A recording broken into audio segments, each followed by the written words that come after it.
Welcome to speed news దండోరా. బీసీల కళ్లలో మట్టి కొట్టిన పార్టీ బీఆర్ఎస్ అని బీజేపీ నాయకుడు ఎంపీ ఈటెల రాజేందర్ మండిపడ్డారు.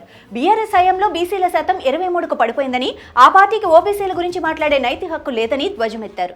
కామారెడ్డి బీసీ డిక్లరేషన్లో అనేక అంశాలున్నాయని, స్థానిక సంస్థల్లో విద్యా ఉద్యోగ అవకాశాల్లో బీసీలకు 42% ఇస్తామని హామీ ఇచ్చారని, ఇప్పుడు రేవంత్ రెడ్డి ఓటమిని అంగీకరించారన్నారు. డిక్లరేషన్ల పేరిట అనేక హామీలు ఇచ్చిన రేవంత్ రెడ్డిని అర్థం చేసుకోలేకపోయామని, మోసపోయామని ప్రజలు అనుకుంటున్నారన్నారు. ఆంధ్రప్రదేశ్ లిక్కర్ స్కామ్ కేసుపై కేంద్ర మంత్రి పెమ్మసాని చంద్రశేఖర్ ఆసక్తికర వ్యాఖ్యలు చేశారు. ఏపీలో లిక్కర్ స్కామ్ జరిగిందని అందరికీ తెలుసన్న పెమ్మసాని ఏం ఆధారాలు లేకుండా ఎంపీని అరెస్టు చేస్తారా అని ప్రశ్నించారు. అయితే బిగ్ బాస్ ను కూడా ఆధారాలు దొరకగానే అరెస్టు చేస్తారని పేర్కొన్నారు. ఈ స్కామ్ లో సిట్ అన్ని ఆధారాలు సేకరిస్తుందని వెల్లడించారు. కూటమి ప్రభుత్వం సూపర్ 6తో పాటు అన్ని సంక్షేమ కార్యక్రమాలు అమలు చేస్తోందని గుర్తు చేశారు. అన్నదాత సుఖీభావ, ఉచిత గ్యాస్ సిలిండర్లు, తల్లికి వందనం పథకాలకు 50,000 కోట్లు ఖర్చు చేస్తున్నామని తెలిపారు. ప్రధానమంత్రి నరేంద్ర మోడీపై తెలంగాణ ముఖ్యమంత్రి రేవంత్ రెడ్డి సంచలన వ్యాఖ్యలు చేశారు. ప్రధాని మోడీ తన కుర్చీ వదులుకోవడానికి సిద్ధంగా లేరని విమర్శించారు. 75 ఏళ్ల తర్వాత పదవి వదులుకోవాలని మోహన్ భగవత్ అన్నారని, కానీ మోడీ మాత్రం తన కుర్చీని ఎందుకు వదులుకోవటం లేదని ప్రశ్నించారు. అద్వానీ, మురళీ మనోహర్ జోషికి వర్తించిన వయస్సు మోడీకి వర్తించదా అని నిలదీశారు. కాంగ్రెస్ మాత్రమే మోడీని కుర్చీ నుంచి దింపగలదని హెచ్చరించారు. మోడీని ఓడిస్తాం, దేశాన్ని, రాజ్యాంగాన్ని కాపాడుతామని ఉద్ఘాటించారు. పింగళి వెంకయ్య జయంతి సందర్భంగా ఆయనకు వైఎస్ఆర్సీపీ అధ్యక్షుడు, మాజీ ముఖ్యమంత్రి వైఎస్ జగన్మోహన్ రెడ్డి నివాళులర్పించారు.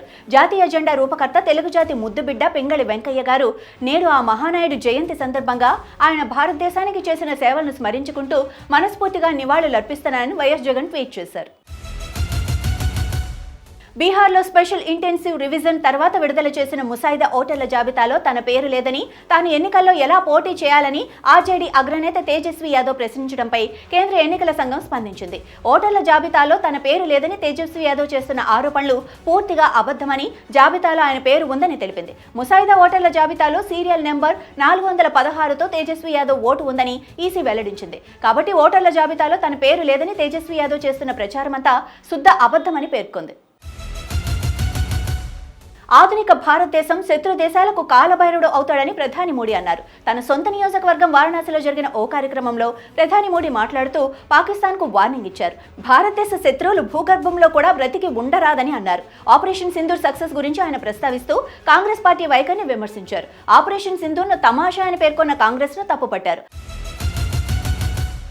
తెలంగాణలో క్రీడారంగానికి నూతన ఉత్తేజాన్ని, భవిష్యత్ ఒలింపిక్ ఛాంపియన్లకు వేదికను అందించే దిశగా ఒక చారిత్రాత్మక ముందడుగు పడింది. తెలంగాణ ప్రభుత్వం క్రీడలు, విద్యారంగాలను సమన్వయం చేస్తూ క్రీడా విజ్ఞాన శాస్త్రానికి ప్రాధాన్యతనిస్తూ రాష్ట్ర వ్యాప్తంగా క్రీడా ప్రతిభను గుర్తించేందుకు ఒక పటిష్టమైన వ్యవస్థను రూపొందించడానికి కీలక ఒప్పందాన్ని కుదుర్చుకుంది. ఈ మేరకు మాజీ భారత క్రికెటర్, దిగ్గజ స్పిన్నర్, టెన్విక్ సంస్థ వ్యవస్థాపకుడు అనిల్ కుంబ్లేతో ఒక అవగాహన ఒప్పందాన్ని కుదుర్చుకుంది. మద్యం కుంభకోణంలో 11 కోట్ల విషయంలో సిట్ కుట్రలు చేస్తోందని వైఎస్ఆర్సీపీ ప్రధాన కార్యదర్శి పొన్నవోలు సుధాకర్ రెడ్డి మండిపడ్డారు. సీరియల్ నెంబర్స్ వీడియోగ్రఫీ చేయాలని కోర్టు ఆదేశించినా కోర్టు ఆదేశాలు ఉల్లంఘించి బ్యాంకులో డిపాజిట్ చేసే ప్రయత్నం చేస్తున్నారంటూ పొన్నవోలు ఆగ్రహం వ్యక్తం చేశారు. బ్యాంకు నుంచి ఆ డబ్బులు ఎవరు విత్డ్రా చేశారంటూ ఆయన ప్రశ్నించారు. నోట్లు వెరిఫై చేస్తే ఎవరు విత్డ్రా చేశారో తెలుస్తుందని పొన్నవోలు సుధాకర్ రెడ్డి పేర్కొన్నారు. కాంగ్రెస్ పార్టీ ఎంపీ ప్రియాంక గాంధీ భర్త, ప్రముఖ వ్యాపారవేత్త రాబర్ట్ వాద్రాకు షికాపూర్ భూ ఒప్పందాల కేసుకు సంబంధించి ఢిల్లీ కోర్టు నోటీసులు జారీ చేసింది. ఈ వ్యవహారంలో ఎన్ఫోర్స్మెంట్ డైరెక్టరేట్ దాఖలు చేసిన ఛార్జిషీట్ను రౌస్ ఎవెన్యూ కోర్టు శనివారం విచారణకు స్వీకరించింది. ఈ మనీ లాండరింగ్ కేసులో రాబర్ట్ వాద్రాతో పాటు మొత్తం 11 మందికి కోర్టు నోటీసులు పంపుతూ తదుపరి విచారణ ఆగస్టు 28వ తేదీకి వాయిదా వేసింది. ఆ రోజున వాద్రా తన వాదనలు కోర్టు ముందు వినిపించాల్సి ఉంటుంది. బీఆర్ఎస్ అధినేత కేసీఆర్ పై TPCC chief Mahesh Kumar Goud shocking comments చేశారు. కేసీఆర్ దోషి అని జస్టిస్ పీసీ ఘోష్ కమిషన్ చెప్పిందని తెలిపారు. కాళేశ్వరం ప్రాజెక్టు పేరుతో లక్షల కోట్ల రూపాయలు వృధా చేసి తెలంగాణను కేసీఆర్ అప్పుల పాలు చేశారని జస్టిస్ పీసీ ఘోష్ కమిషన్ తేల్చి చెప్పిందని అన్నారు. ఇంజనీర్లు చెప్పింది కేసీఆర్ వినకుండా తన సొంత లాభం మాత్రమే చూసుకున్నారని విమర్శించారు. తనకి ఇష్టం ఉన్న చోట కాళేశ్వరం ప్రాజెక్టు కట్టాలని కేసీఆర్ ఆదేశాలు ఇచ్చారని చెప్పుకొచ్చారు. 2 పిల్లర్లు కుంగాయని బీఆర్ఎస్ నేతలు అంటున్నారని ఇది సామాన్య విషయమా అని ప్రశ్నించారు. నగరంలో షాకింగ్ ఘటన వెలుగులోకి వచ్చింది. ఆవుల దొంగతనం కలకలం రేపుతోంది. మోండా మార్కెట్ పోలీస్ స్టేషన్ పరిధిలోని బండిమేట్ 2వ బజార్లో ఆవులకు మత్తు ఇంజెక్షన్ ఇచ్చి దొంగిలిస్తున్న ముఠాను పోలీసులు అరెస్టు చేశారు. బండిమేట్ ప్రాంతంలో ఆవులకు మత్తు ఇంజెక్షన్ ఇచ్చి ఇన్నోవా కారులో వెనుక భాగంలో వేసుకుని యువకులు పారిపోయారు. గత నెల 27న రాత్రి సమయంలో కారులో ఆవులను తీసుకువెళ్తున్న క్రమంలో స్థానికులు గమనించి పోలీసులకు ఫిర్యాదు చేశారు. ఆవులను తీసుకువెళ్తున్న దృశ్యాలను సీసీ కెమెరాలో నమోదయ్యాయి. ఆవులను ఎక్కడికి తీసుకెళ్తున్నారు, ఆ యువకులు ఎవరన్న కోణంలో పోలీసులు విచారణ చేపట్టారు. గత ఏడాది ఉత్తమ నటుడిగా జాతీయ అవార్డు అందుకున్న తెలుగు హీరో అల్లు అర్జున్ ఈసారి పురస్కారాలు దక్కించుకున్న వాళ్ళని అభినందించారు. తెలుగు ఇండస్ట్రీకి ఎక్కువగా అవార్డులు రావడంపై హర్షం వ్యక్తం చేశారు. ఈ మేరకు విజేతల్ని అభినందిస్తూ ట్వీట్ చేశారు. 71వ జాతీయ అవార్డులో ఉత్తమ నటుడిగా షారుఖ్ ఖాన్, విక్రాంత్ మస్సే నిలిచారు.